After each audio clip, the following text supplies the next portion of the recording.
What is up, guys? These are 10 things that make anxiety worse. Go ahead and smash that like button down below if you are ready to kick anxiety in the butt. And leave me a comment throughout this video. Let me know if you're dealing with any of these things that might be hindering your anxiety recovery. If there's something that I left out that makes anxiety worse, go ahead and educate me and everybody else about that down below in the comment section, okay? So let's get right into this. The first thing that I got on this list out of the 10 is being around negative people. Now, I told you my story many times. I was a very negative person even before anxiety. Everything was going right in my life, but I was still very negative. So think about what anxiety disorders did to me. I became extremely negative. So negativity is not gonna help you grow as a person in general, but if you have anxiety disorder, you are not gonna get over your anxiety disorder as long as you're being negative. So we have to work towards being more positive. Part of that is seeing who you surround yourself with. Early in my recovery, I didn't realize this. I was partying every night. I was hanging around people that weren't a good influence on me, people that weren't going anywhere in their life. And I hung out with these people all the time. What did that do for me? I kept drinking more, partying more, getting less sleep, eating the wrong kinds of foods. I didn't have any time to do any meditation or self-reflection in the beginning of my anxiety issues. So you gotta hang around people that are more positive, people that are gonna love you and understand you and talk to you and support you. Make sure you're doing that. That could be a huge game changer for you. The second one, guys, is trying to suppress your thoughts. This is very, very interesting.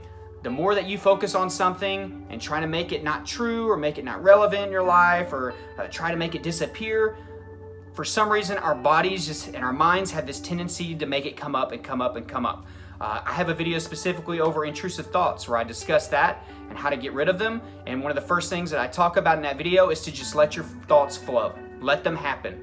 Trying to close or suppress away thoughts of even negative thoughts.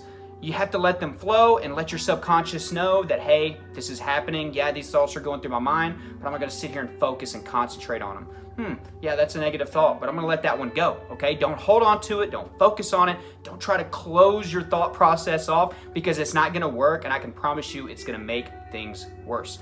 The third one, guys, is avoiding certain triggers. Yeah, there's some things that can trigger anxiety that you should and can avoid, like alcohol, okay, like drugs, stimulants, things like that. You can't avoid those triggers, but there's other things that you can't really avoid forever, like driving. Maybe your job requires you to fly. Maybe you are dealing with phobias of going to the doctor. Maybe you're scared to do that with your health anxiety. There's tons of fears that you could be having that are triggers, but you can't avoid them forever. So exposure therapy, that's going to be something that helps you with that. Little by little, each and every day, you should be exposing yourself to these triggers.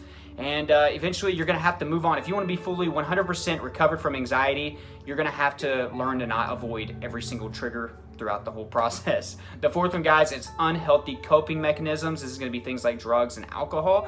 We all know my story with that. I used alcohol to medicate myself for my anxiety disorders, which, if you don't know what I dealt with, it was health anxiety, panic disorder, having 5 to 10 panic attacks a day, depression, and social anxiety. So alcohol, I got caught up in this vicious cycle where I would drink every single late afternoon, evening, and night, wake up the next day feeling horrible, having anxiety hangovers, which, if you don't know what that is, that's just a hangover, but amplified like 100-fold with a million different symptoms. I would have that, and then the only way I would make that go away later in the afternoon was to drink again, and I got caught up in a horrible cycle. And going back to telling you that in the very first thing that I mentioned on here, being around negative people, that didn't help me at all. I kept partying and hanging out with the wrong people at night to, cope with my anxiety. But other coping mechanisms can be sitting on a couch all day and watching TV, or staying on social media, eating too much. There's a lot of unhealthy mechanisms. The fifth one, guys, is laziness and inactivity. Going back to what I was just saying about sitting on a couch all day, if you're being lazy and you're not being active, likelihood is you are not exercising. Sitting around all day is not going to be proactive. It's not going to exercise your mind. I can guarantee you're not meditating, you're not journaling, you're not exercising, you're not seeking recovery through support groups or YouTube channels, or you're just kind of just in that self-pity, feel sorry for yourself kind of mode, and you're just shutting everything off, isolating yourself. That is not going to help you grow as a person in general, and it's sure as heck not going to help you with anxiety. So make sure that you're getting up, being proactive, and doing something. Number 6 is stimulants. Things like tobacco and caffeine, guys. Those are horrible for my anxiety. They would always make my heart rate go up. They always make my blood pressure go up. They would aggravate my heartburn, which would make me feel discomfort in my chest areas. Guys, you got to stop using those or limit those, especially if you notice an increase in anxiety whenever you're using them.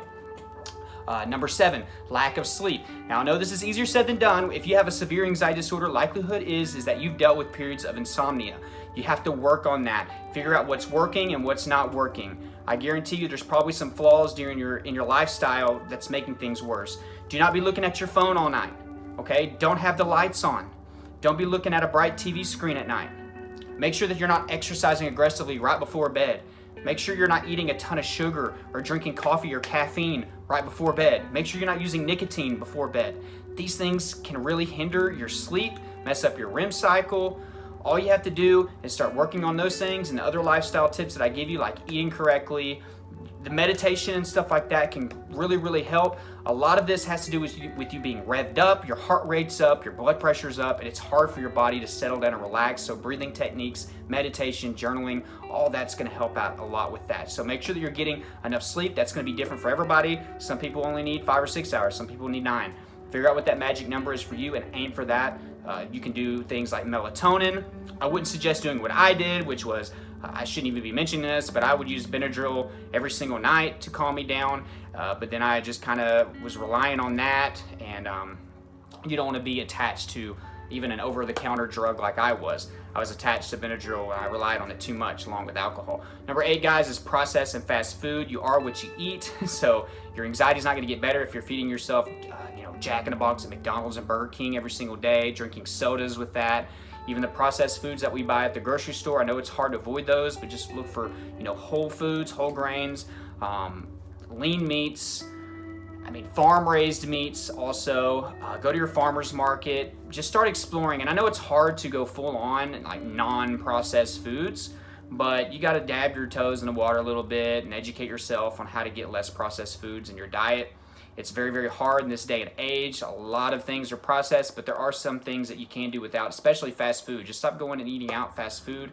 That'll help a lot. So if your body's not healthy, you're not going to feel healthy up here, okay? You are what you eat.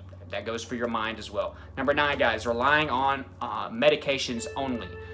I think this is very, very bad. I think it digs you into a deep, deep hole. If you are on any type of antidepressant or benzos and you're using those to cope with your anxiety, that's one thing. But if you're only doing that and you're not being proactive in other areas of your life, you're not going to really recover or cure yourself of anxiety, and the side effects are only going to get worse. The withdrawal symptoms are only going to get worse, and you're going to get caught up in this vicious cycle where you're not going to be able to get off of it very easy, if at all. So make sure that you're doing other things to not have to rely on medications your whole entire life. There are a select few people here and there that may really require these for their whole life, but I'm telling you, in my honest opinion, most of us do not need these every single day. So just something to think about. And number 10, guys, is not having downtime for yourself. You need to be able to relax. Now, during this downtime, guys, make sure it's not super unhealthy. I still think downtime what I really mean by downtime is not just like going out and having fun. I mean, literally, it's self-reflection. So meditation is one of those things. Journaling is one of those things. Reading a book, an educational book, watching something good and positive on TV. It could be anything like that. If you're religious, scripture reading and prayer. Just find something that you love to do, like a hobby, maybe even a craft or something like that. If you're a musician, practice more. Whatever you like to do more of that during your downtime. I think we'll get caught up in this life, hectic life and busy, especially me. I struggle to find downtime now, but during my recovery days, I did have a lot of opportunity to take advantage of and time to take advantage of, and that started to help out a lot, guys. So I hope I brought you some value. If you are dealing with any of these 10 things up here, let me know down below. And if there's anything you think I left out, I'm sure there's some things up there that I didn't mention that make anxiety worse. Go ahead and let everybody else know. Educate us on that. Guys, I hope you enjoyed the video. Make sure you subscribe if you haven't. Hit that notification bell so you get updates when I put my videos out. I do still have that anxiety store down there. Guys, there's a lot of effective materials in that store, so make sure you click on that in the description and check that out. A lot of books and workbooks on how to get over various anxiety disorders. My Patreon account is down below. There's a lot of cool rewards in there. It's only $1 to get into that.